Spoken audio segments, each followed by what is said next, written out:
आत्म सौंदर्य के प्रतिमूर्ति ऋषिका अपाला। ऋषिका अपाला का समाज के लिए जो अवदान है, आइए देखिए। श्रेष्ठ ऋषि अत्रि की पुत्री अपाला ऋग संहिता के अष्टम मंडल में 91 सूक्ति की दृष्टि ऋषिका है। अपाला को सायण आचार्य और सांख्यायन ब्राह्मण अत्रि की औरस पुत्री मानते हैं।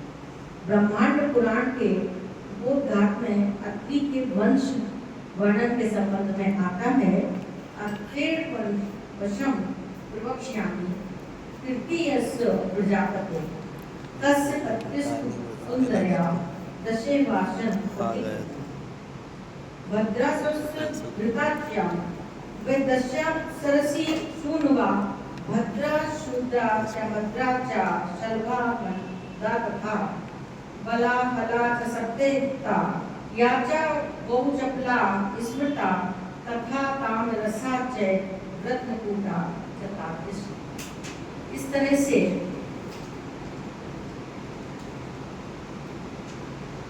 ऋग्वेद में सूत्रों का वर्णन है कि प्रजापति अत्रि के वंश का जो वर्णन किया गया है वह इस प्रकार है कि उसकी 10 पत्नियां थी जो सुंदर और पतिव्रता थी।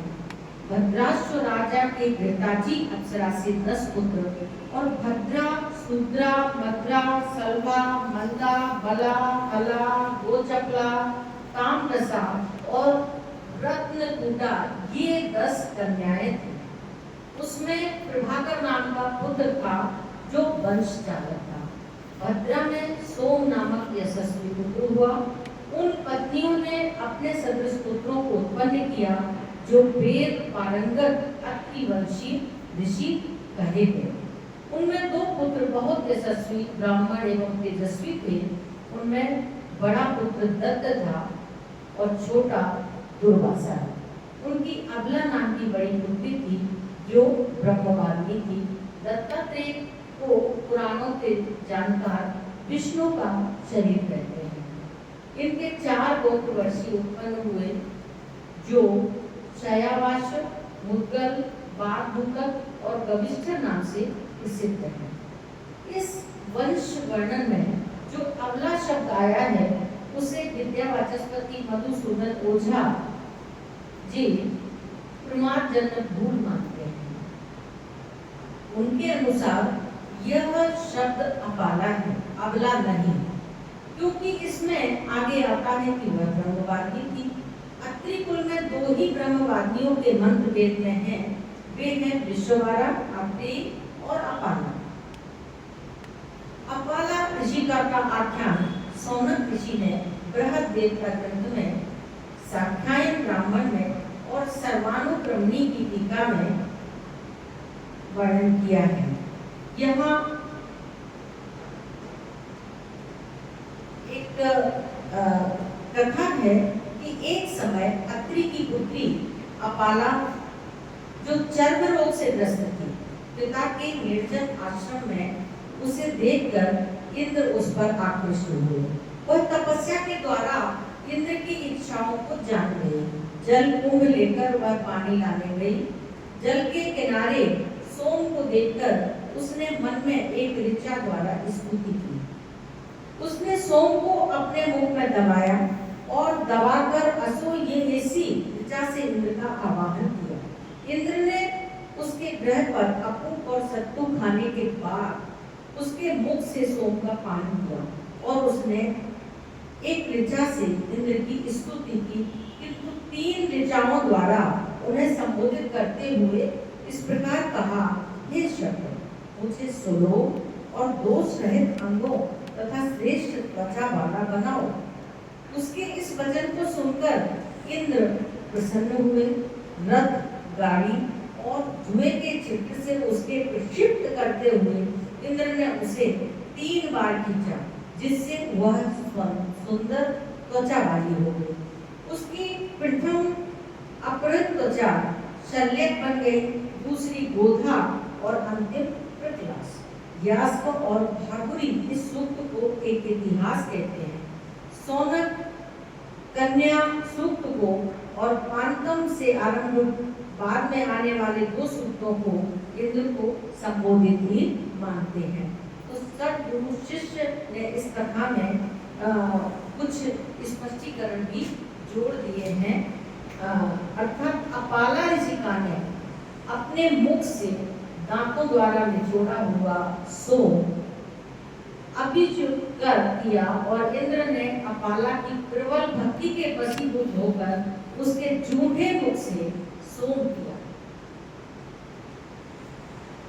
जो झूठा सोम रस इंद्र ने पिया उसका कारण अपाला की इंद्र के प्रति अतिशय भक्ति थी। इस कथन की पुष्टि इसी सूक्त के प्रथम, द्वितीय और तृतीय मंत्रों में विशेष रूप से स्पष्ट होती है।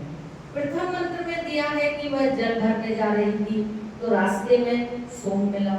उसने तत्काल भक्ति युक्त होकर इंद्राय सुनवे त्वया सक्राय सुनवे त्वा, मैं हे सोम तुझे इंद्रदेव के लिए निचोड़ूंगी, मैं निचोड़ूंगी तुझे समर्थ देव इंद्र के लिए। यहाँ 2 बार सुनवे त्वया का प्रयोग अपाला की अतिशय भक्ति की सूचित करता है। उसे अपने प्रिय प्रभु को आनंद रसोम भेंट की तीव्र आतुरता थी, जो भक्ति का विशेष गुण है। दूसरे मंत्र में और तीसरे मंत्र में यह भक्ति उस तीव्रता को व्यंजित करती है जिससे भक्ति विभोर होकर भक्त अपने भगवान से झगड़ता है। वह अपने प्रभु पर अपना अधिकार मान लेता है। जो कार्य उसका प्रभु ऐसे करता है, यदि उससे उसके उस अपने प्रभु का असम्मान अनादर हो या उसके प्रभु की प्रतिष्ठा के प्रतिकूल हो, वे कार्य लगते हो तो भक्त अपने भगवान को रोकता है उन कार्यों को करने से। यदि यहाँ इस दूसरे मंत्र में इतने स्पष्ट रूप से दिखाया गया है। यहाँ जब अपाला इंद्रदेव से कहती है कि हे इंद्रदेव, तुम वीर होते हुए, समर्थ होते हुए, तेजस्वी होते हुए भी जाते हो घर घर सोम पीने के लिए, सो पियो मेरे दांतों से कुचलकर निचोड़े सोम को, ग्रहण करो साथ में भुने हुए जौ, खीले, दही मिला सत्तू और मालपुए, और मेरे द्वारा आपकी प्रशंसा में गाया गया स्तुति गान। स्पष्ट है कि अपाला के मुख से प्रेम झलक पड़ रहा है। अपाला को अच्छा नहीं लगता है कि उसके इष्ट देव जो सर्व प्रकार से समर्थ हैं, तेजस्वी हैं, वे देव घर घर सोम पीने जाएं। अब उन्हें सोम पीना ही है तो मेरे मुख से इन दांतों द्वारा कुचला अभिषेक किया हुआ सोम रस पिए।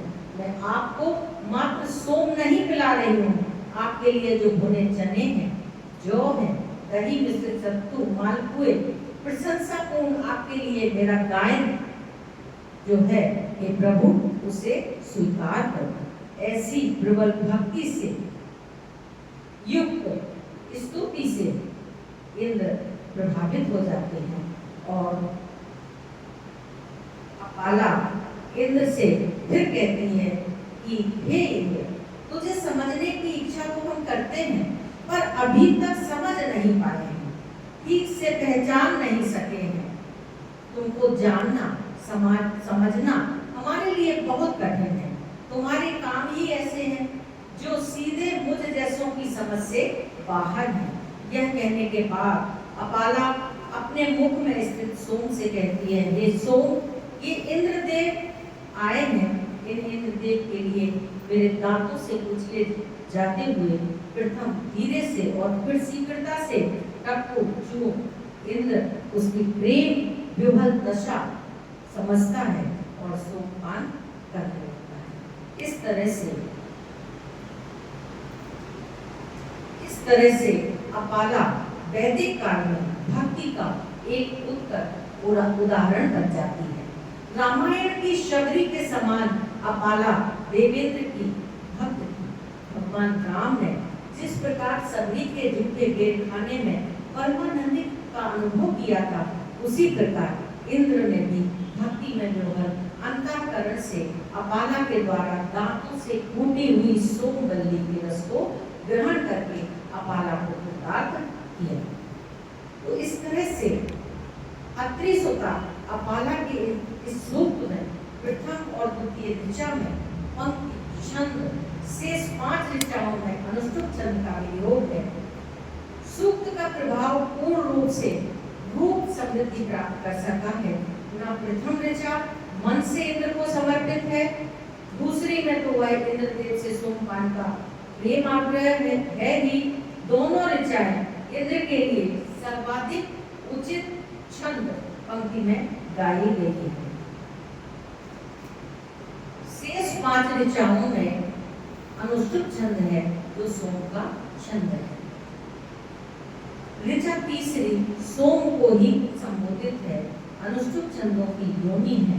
अनुष्टुप ज्येष्ठ एवं वरिष्ठ है छंदों में। प्रभाव की समृद्धि के अनुभव के कारण बाद के विद्वानों ने इस सूक्त के प्रयोग का विधान किया है। अग्नि पुराण में अध्याय 259 में आया है कि सूक्त के जप से दिग्भ्रम के दोष से मुक्त हो जाता है। इतना अधिक इस सूक्त का महत्वपूर्ण प्रभाव है। यह अपाला की देन है। यह अत्रि सुता अपाला ऋषिका का अवदान है कि व्यक्ति बिना बाह्य उपचारों के संकल्प, समर्पण, प्रेम से चाहे तो अपने लक्ष्य को प्राप्त कर सकता है। बड़े बड़े ऋषि जिसकी महिमा नहीं जान सके, जिसको सहस्त्रों ऋषि जब प्रबुद्ध करते हैं तब वह प्रसन्न होता है। जिसकी महिमा को पूर्व ऋषि पूर्ण रूप से जानने में समर्थ नहीं हो पाते हैं, ऐसे देवेंद्र इंद्र को अपाला की संकल्प, समर्पण और प्रेम के वश में आकर उसके झूठे सोम का पान कर उस रोगग्रस्ता, परित्यक्ता गृहिणी के जीवन का दिव्य रूपांतरण करना पड़ता है। यह मनुष्य के लिए सामान्यतः संभव है। यह संदेश देती है ऋषिका अपाला। साथ ही यह भी संकेत ध्वनि निकलती है कि यज्ञ जैसे अनेक विधि विधानों और जटिल उपचारों से युक्त श्रेष्ठ कर्म को प्रेम, संकल्प और समर्पण से बिना बाह्य सामग्री के भी केवल मन से व्यक्ति द्वारा अपने शरीर में ही अकेले संपन्न किया जा सकता है। वेद के व्याख्याकार महान याज्ञिक सायण स्वयं मानते हैं कि अपाला यज्ञ स्वरूपा बन गई थी। उसका मुख स्वयं इंद्रदेव ने यज्ञ स्वरूप माना था, तभी तो सोम ग्रहण किया था। इस प्रकार अपाला अत्रि सुता, अत्रि और अनसुईया की बेटी, वैदिक भक्ति का एक उत्कृष्ट उदाहरण है। सूत्र वाक्य में संदेश है कि भक्ति की शक्ति का प्रत्यक्ष विग्रह ऋषिका अपाला। धन्यवाद। जय हिंद, जय भारत, जय भीम।